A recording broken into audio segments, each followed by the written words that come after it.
Kalau kita ziarah kubur, ziarah makam siapapun, apalagi makam para aulia, orang-orang soleh dan para ulama, pertama harus menjaga adab. Jadi kita berhati-hati. Sampai di makam kita mengucapkan salam.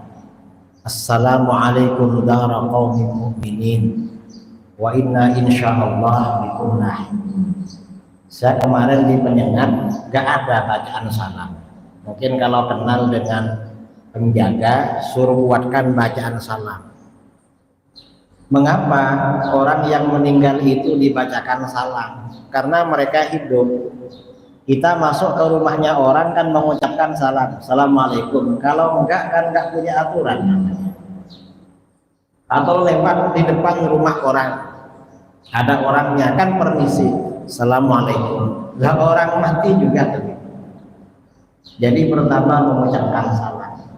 Setelah mengucapkan salam, kita datang ke makam yang dituju.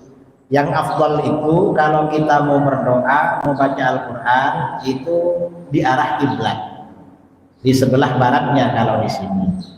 Karena biasanya orang meninggal itu ketika meninggal itu ditidurkan menghadap kiblat kan.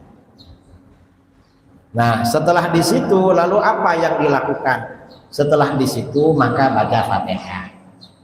Mengapa baca Fatihah? Karena itu anjuran Rasulullah SAW. Orang-orang Wahabi bilang, kata Wahabi, baca Fatihah untuk orang mati gak ada dalilnya. Lalu terus mau baca apa? Gak ada. Padahal itu anjuran. Dalam hadis Ummu Afif An-Nahdiyah radhiyallahu anha, beliau berkata, baya'ana Rasulullah SAW hina baya'an nisa fa'akhadha alaihinna Allah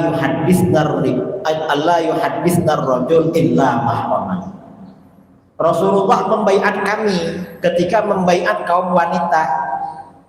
Lalu Rasulullah mewajibkan kaum wanita berjanji pada kaum wanita jangan ngobrol dengan laki-laki kecuali mahramnya. Kalau mau ngobrol sama laki-laki yang mahram aja. Mengapa? Kasihan yang laki-laki takut tergoda. Karena laki-laki biasanya begitu. Kemudian wa amarona an naqra'a ala mayyitina bi Fatihatil Kitab. Lalu Rasulullah memerintahkan kami baca Fatihah pada orang mati. Artinya apa? Orang mati ini memang dibacakan Fatihah. Dan itu perintah baginda Rasulullah SAW. Ini diantara hadisnya. Ada hadis lain juga, riwayat lain dari Abdullah bin Umar radhiyallahu anhu. Setelah baca Fatihah lalu kita baca apa? Tergantung apa kita ini porsinya porsi lama apa porsi sebentar. Kalau porsinya sebentar mungkin baca surat Al-Ikhlas. Entah surat Al-Ikhlas ini dibaca 21 kali atau 11 kali atau 21 atau 41 atau 100 atau 200. Lalu surat Al-Falaq, An-Nas masing-masing 3 atau 11 atau berapa. Ini kalau porsinya porsi singkat. Kalau porsinya agak lama mungkin baca Yasin. Berapa? Mungkin 3 atau 7 atau berapa. Lalu baca tahlil. Kalau porsinya lebih lama lagi menghatamkan Al-Quran. Ya terserah. Kita ini kan sama dengan pergi ke rumah makan kan. Kalau porsinya porsi jumbo mungkin beli makanan yang besar-besar. Kalau porsinya porsi premium yang mungkin lebih sedikit. Kemudian setelah kita entah baca surat Ikhlas atau baca Yasin, baca apa, kemudian kita berdoa kepada Allah. Ya berdoa. Pertama ya mendoakan orang yang kita ziarahi. Kemudian kalau yang kita ziarahi ini orang soleh, orang wali, kita berdoa kepada Allah dengan bertawassul dengan orang soleh ini. Gimana caranya? Mungkin Allahumma inni as'aluka bihaqqi abdika fulan bin fulan, ya Allah aku memohon kepadamu dengan hak hambamu ini orang wali, anta qadhiya hajati, kabulkan hajatku misalnya. Atau gak ngomong tapi pokoknya berdoa di situ, dan doa dianjurkan sangat khusyuk dengan taklim, dan itu gak syirik itu.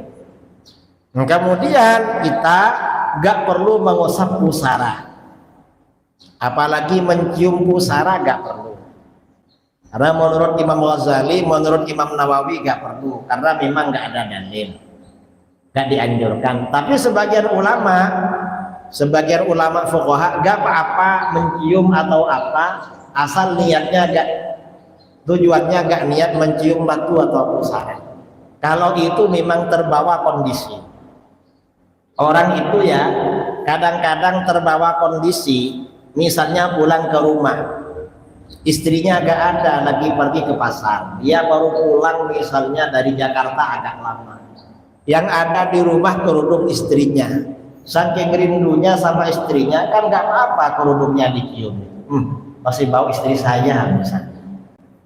Ya, artinya misalnya ya mencium kuburan itu karena mahabbahnya kepada waliullah yang ada di situ, kok dicium pusaranya, gak apa-apa kalau memang terbawa perasaan seperti itu. Tapi kalau gak ada, jangan bikin perasaan kalau memang gak ada perasaan. Ini kata para ulama. Ya setelah itu pulang mengucapkan salam lagi. Ini tata cara ziarah makam. Cuma kalau sekarang ini orang ziarah makam ditambah apa? Sampai di makam juga foto-foto. Dan itu tidak dianjurkan, tapi gak apa-apa. Cuma kalau foto di kuburan yang agak sopan, hati-hati begitu. Mungkin saking cintanya sama ahli kubur, atau ingin posting-posting bahwa dia di sini. Orang sekarang ini kurang ikhlas, apa saja diposting. Kadang-kadang sedekah beras 1 kilo diserahkan pada fakir miskin, diposting dan diupload. Akhirnya yang menerima malu. Coba yang diserahkan itu 10 juta mungkin nggak apa-apa. Ini 1 kilo diposting, bikin malu aja.